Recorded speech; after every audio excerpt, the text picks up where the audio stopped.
Hello नमस्कार दोस्तों, स्वागत है आप सभी का एक और नई वीडियो में। देखिए, इस वीडियो में अपन बात करने वाले दोस्तों रीट पात्रता परीक्षा 2022 में जो पेपर आया था उसमें देखिए हिंदी के जो प्रश्न आए थे लैंग्वेज फर्स्ट के। यहाँ पर देखने वाले कितने प्रश्न आते हैं, 30 प्रश्न आते हैं हिंदी के, और किस प्रकार से यहाँ पर क्वेश्चन पूछे जाते हैं, क्वेश्चनों का जो लेवल है वो क्या रहता है, इस वीडियो में डिस्कस करने वाले। तो वीडियो में अंत तक बने रहेगा। तो सबसे पहले देखिए अपन बात करिए प्रश्न दोस्तों 31 से स्टार्ट है, क्योंकि 30 प्रश्न जो आते हैं मनोविज्ञान के और 31 नंबर से स्टार्ट है हिंदी के। भाषा फर्स्ट है। हाँ, तो यहाँ पर अपन बात करें, देखिए मौखिक मूल्यांकन के संबंध में उपयुक्त कथन कौन सा है। तो मौखिक मूल्यांकन के संबंध में उपयुक्त जो कथन है वो कौन सा है, यहाँ पर अपन बात करें तो मौखिक मूल्यांकनकर्ता निष्ठावान, सहनशील और विषय विशेषज्ञ होना चाहिए। क्या होना चाहिए, मौखिक मूल्यांकनकर्ता जो होना चाहिए निष्ठावान होना चाहिए, सहनशीलता उसमें होनी चाहिए और विषय का विशेषज्ञ होना चाहिए। ऑप्शन नंबर 20 का राइट आंसर होगा। अगला क्वेश्चन देखिए, प्रश्न नंबर 32, मूल्यांकन उद्देश्यों की प्राप्ति की सीमा का निर्णय करने की प्रक्रिया मूल्यांकन की यह परिभाषा किसने दी है। तो मूल्यांकन की जो यह परिभाषा है कि मूल्यांकन उद्देश्यों की प्राप्ति की सीमा का निर्णय करने की प्रक्रिया है, ये जो दोस्तों परिभाषा दी है किसने दी है, माइकलिस ने दी है। किसने दी है, माइकलिस ने दी है परिभाषा। ऑप्शन नंबर क्या होगा, ये इसका राइट आंसर होगा। अगला क्वेश्चन देखिए, विद्यार्थी की सीखने संबंधी कठिनाइयों को दूर करते हुए करवाए जाने वाला शिक्षण कहलाता है। तो इसका जो इस प्रकार का जो शिक्षण कहलाता है उपचारात्मक शिक्षण। ऑप्शन नंबर डी इसका राइट आंसर होगा। अगला क्वेश्चन देखिए, सतत एवं व्यापक मूल्यांकन का दोष है। तो सतत एवं व्यापक जो मूल्यांकन है इसका दोष क्या है, यह प्रणाली कब लागू की जा सकती है, जब क्या है विद्यार्थी शिक्षक अनुपात क्या हो, कम हो, तभी जो है सतत एवं व्यापक मूल्यांकन लागू किया जा सकता है। ये इसका क्या है, एक दोष है। तो ऑप्शन नंबर जो डी है 34 का राइट आंसर होगा डी। अगला क्वेश्चन देखिए, प्रश्न नंबर 35, उपलब्धि परीक्षण के निर्माण में कितने पदों का प्रयोग किया जाता है। तो उपलब्धि परीक्षण का जो निर्माण है इसमें पद जो होते हैं कितने, 4 इसमें पद होते हैं। ऑप्शन नंबर क्या होगा, डी इसका राइट आंसर होगा। देखिए यहाँ पर ये क्या है, ये दे रखा है गद्यांश, इसमें से अपन को क्वेश्चन के आंसर देने हैं। तो यहाँ पर देखिए प्रश्न पूछा गया है कि सदैव शब्द का सही संधि विच्छेद क्या होगा। संधि विच्छेद से यहाँ पर क्वेश्चन है, तो इसका जो राइट आंसर होगा प्रश्न नंबर 36 का सदा प्लस ए। क्या दोस्तों, सदा प्लस ए इसका राइट आंसर होगा। Option number D. अगला क्वेश्चन देखिए, निम्नलिखित में से विषय शब्द का पर्यायवाची शब्द है। निम्नलिखित में से विषय शब्द का पर्यायवाची शब्द यहाँ पर दिया गया है, तो गरल, गरल का अर्थ होता है विष। ऑप्शन नंबर डी इसका राइट आंसर होगा। अगला क्वेश्चन देखिए, प्रश्न नंबर 38, विरोधी शब्द का विलोम है। तो विरोधी शब्द का जो विलोम शब्द होता है समर्थक। अगला क्वेश्चन देखिए 39, गद्यांश में प्रयुक्त मनोदशा शब्द का आशय क्या है। तो गद्यांश में प्रयुक्त मनोदशा जो शब्द है इसका आशय मन की दशा। क्या होता है, मन की दशा इसका अर्थ होता है। अगला क्वेश्चन देखिए, मनुष्य शब्द है। मनुष्य शब्द क्या है, तो मनुष्य जो शब्द है ये क्या है दोस्तों, ये क्या है, जातिवाचक संज्ञा। मनुष्य शब्द किसको डिनोट करता है, जात, पूरी जाति को, यानी पूरी जो मनुष्य इसकी जो पूरी जाति को बताता है। ऑप्शन नंबर क्या होगा, सी इसका राइट आंसर होगा। अगला क्वेश्चन देखिए, फिर यहाँ पर गद्यांश है, इसमें से फिर से यहाँ पर क्वेश्चन पूछे गए हैं। जैसे कि यहाँ पर अपन बात करें अमूल्य का अर्थ यहाँ पर पूछा गया है। तो अमूल्य का जो अर्थ होता है क्या होता है, जिसका मूल्य आंका ना जा सके। क्या, जिसका मूल्य आंका ना जा सके उसे क्या कहते हैं अपन, अमूल्य कहते हैं। तो ऑप्शन नंबर डी इसका राइट आंसर होगा। प्रश्न नंबर 41 का डी सही उत्तर होगा, अमूल्य का अर्थ है। अगला क्वेश्चन देखिए, निधिया शब्द का एक वचन होगा। निधिया जो शब्द है इसका एक वचन होगा। तो निधिया का एक वचन क्या होता है, क्या होता है दोस्तों, निधि। निधि जो शब्द है यानी निधिया जो बहुवचन शब्द है इसका एक वचन होगा निधि। ऑप्शन नंबर सी इसका राइट आंसर होगा। अगला क्वेश्चन देखिए, उन्हीं के कारण पृथ्वी मातृभूमि की संज्ञा प्राप्त करती है, वाक्य में कौन सा काल है। यहाँ पर देखिए काल पूछे गए, तो यहाँ पर जो काल है दोस्तों, काल कौन सा है इसमें, सामान्य वर्तमान है। क्या है, करता है, करती है, तो सामान्य वर्तमान काल में है और आएगा ये। ऑप्शन नंबर 20 का राइट आंसर होगा। अगला क्वेश्चन देखिए, भाव शब्द हैं। तो भाव जो शब्द है ये किस प्रकार का शब्द है, स्त्रीलिंग है, पुल्लिंग है, उभयलिंग है, नपुंसकलिंग है। तो भाव जो शब्द है ये शब्द होगा अपना कौन सा, पुल्लिंग। कौन सा होगा, पुल्लिंग शब्द है भाव।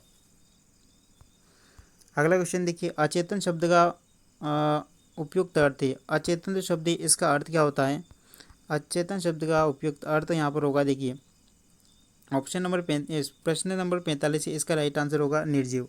अचेतन यानी जिसमें चेतना नहीं होती उसे निर्जीव कहते हैं। ऑप्शन नंबर डी इसका राइट आंसर होगा। वाक्य के कितने अंग माने जाते हैं। तो वाक्य के कितने अंग माने जाते हैं, दो, उद्देश्य और विधेय। वाक्य के दो ही अंग होते हैं। ऑप्शन नंबर सी इसका 46 का सी आंसर होगा। अगला क्वेश्चन देखिए, प्रश्न नंबर 47, रचना के आधार पर वाक्य का प्रकार है। रचना के आधार पर वाक्य का इसमें कौन सा प्रकार है, तो रचना की अपन बात करें तो यहाँ पर इसका जो राइट आंसर होगा दोस्तों वो होगा कौन सा, सी, संयुक्त वाक्य रचना के आधार पर वाक्य है, ऑप्शन नंबर सी इसका राइट आंसर होगा। अगला क्वेश्चन देखिए, दो शब्दों को जोड़ने के लिए प्रयुक्त विराम चिन्ह कहलाता है। दो शब्दों को जो जोड़ते हैं उसके लिए जो विराम चिन्ह प्रयोग किया जाता है वो कौन सा चिन्ह यूज़ किया जाता है, उसका नाम यहाँ पर पूछा गया है।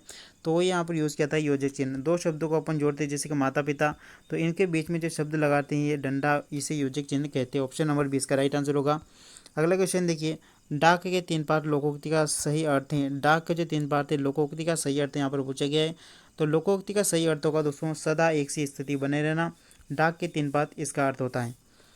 अगला क्वेश्चन देखिए, प्रश्न नंबर 50, बहुत लज्जित होना। बहुत लज्जित होना इसका जो अर्थ यहाँ पर पूछा गया है तो इसका अर्थ होता है घड़ों पानी पड़ना। क्या होता है, बहुत लज्जित होना, घड़ों पानी पड़ना। ऑप्शन नंबर ए इसका राइट आंसर होगा। अगला क्वेश्चन देखिए, किंडरगार्टन शिक्षण विधि के संबंध में कौन सा कथन यहाँ पर सत्य है।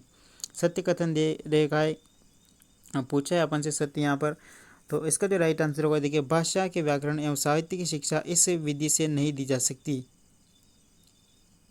बिल्कुल, जो किंडरगार्टन शिक्षण विधि दोस्तों इसके माध्यम से भाषा के व्याकरण एवं साहित्य की शिक्षा जो है इस विधि के द्वारा नहीं दी जा सकती। ऑप्शन नंबर क्या होगा, 51 का इसमें डी राइट आंसर होगा। अगला क्वेश्चन देखिए, बेसिक शिक्षा प्रणाली में भाषा की शिक्षा निम्नलिखित में से किस माध्यम से दी जा सकती है। तो बेसिक शिक्षा प्रणाली में भाषा की शिक्षा निम्नलिखित में से किस माध्यम से दी जा सकती है। तो माध्यम इसका राइट आंसर होगा, कौन सा माध्यम होगा, इसका जो राइट आंसर होगा दोस्तों सामाजिक पर्यावरण से। किसके माध्यम से, सामाजिक पर्यावरण माध्यम से बेसिक शिक्षा प्रणाली में भाषा की शिक्षा दी जा सकती है। अगला क्वेश्चन देखिए, प्रश्न नंबर 53, भाषा शिक्षण के संदर्भ में व्यक्तित्व भाषा शिक्षण के संदर्भ में व्यक्तिक अनुदेशन प्रणाली की क्या सीमा है। तो इसका जो राइट आंसर होगा देखिए 53 का जो सही उत्तर होगा वो होगा, यह शिक्षण प्रणाली अधिक विद्यार्थियों वाली बड़ी कक्षा के अध्यापन के लिए उपयोगी नहीं है। बिल्कुल, यह शिक्षण जो प्रणाली है भाषा शिक्षण के संदर्भ में व्यक्तिक जो अनुदेशन प्रणाली है इसका प्रयोग बड़ी कक्षा में नहीं किया जा सकता। तो ऑप्शन नंबर क्या होगा, डी इसका राइट आंसर होगा। अगला क्वेश्चन देखिए, इनमें से कौन सा परिवीक्षित अध्ययन उपागम का सोपान नहीं है। परिवीक्षित अध्ययन उपागम का सोपान इनमें से कौन सा नहीं है। तो इसका राइट आंसर होगा कलात्मक परियोजना। क्या होगा, कलात्मक परियोजना इसका जो है सोपान नहीं है। अगला क्वेश्चन देखिए, सर्वप्रथम सरल तथा समान आकृति के वर्णों को लिखना प्रारंभ कराएं।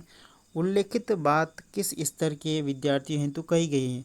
तो सर्वप्रथम आकृति के वर्णों को लिखवाना प्रारंभ किया जाता है कहाँ पर दोस्तों, प्राथमिक स्तर पर। कहाँ पर, प्राथमिक स्तर पर। इसका राइट आंसर होगा ऑप्शन नंबर 55 प्रश्न नंबर 55 है, इसका राइट आंसर होगा ए।